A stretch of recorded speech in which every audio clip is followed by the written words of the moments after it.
အဲ့တော့ဥတီအမြင်နဲ့မြန်မာလူငယ်တွေအလောက်ရှာခြင်းနဲ့ဆိုရင်ဘယ်လို line အသုံးဝင်မယ်လို့ထင်လဲ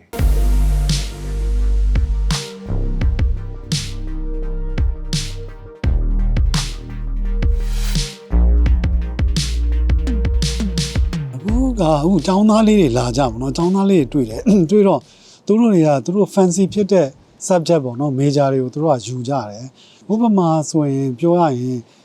ဗမာပြည်မှာအများစုကကြိုက်တာဥပမာ business management တို့ marketing တို့ပေါ့နော်ဒါတွေကပြောလို့ကောင်းတယ်ပေါ့နော်ဘယ်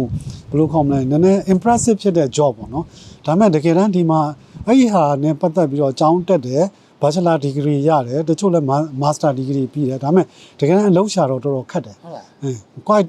quite difficult quite hard ပေါ့နော်ဘာကြောင့်လဲဆိုတော့ဥပမာ business management လုပ်မယ်ဒီလို manager role လုပ်မယ်ဆိုရင်အင်္ဂလိပ်စကားပြောတာသူတို့နဲ့နင်လားငါလားအပြိုင်ပြောနိုင်တဲ့အနေအထားမှာရှိရမယ်အဲ့လိုမရှိဘဲနဲ့ကြတော့မလွယ်ဘူးပေါ့နော်ဆိုတော့ကိုက language မှာကိုကနည်းနည်း weakness ဟာဖြစ်နေပြီကိုကဆိုတော့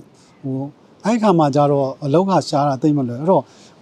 တချို့ကလေးပေါ့နော်တကယ်ချင်း3-4ယောက်ရှိတယ်။ကျောင်းတူလာတက်တယ်။ပြီးရင်တယောက်က marketing ယူတယ်အလုံးမရဘူး။တယောက်က business management ယူတယ်အလုံးမရဘူး။တယောက်က accounting ယူတယ်အလုံးရတယ်။ဒီမှာစက်နေဖြစ်တယ်။သူဒီ tier 2နဲ့ sponsorship ရပြီးအလုံးရတဲ့အတွက်ဟုတ်လားအရင်ဒါတော့အခုနောက်ပိုင်းတော့မပြောတတ်ဘူးเนาะအရင်တိုင်းဆိုရင် तू က9နှစ်ပြည့်သွားရင်အဲ့ channel ကနေ तू က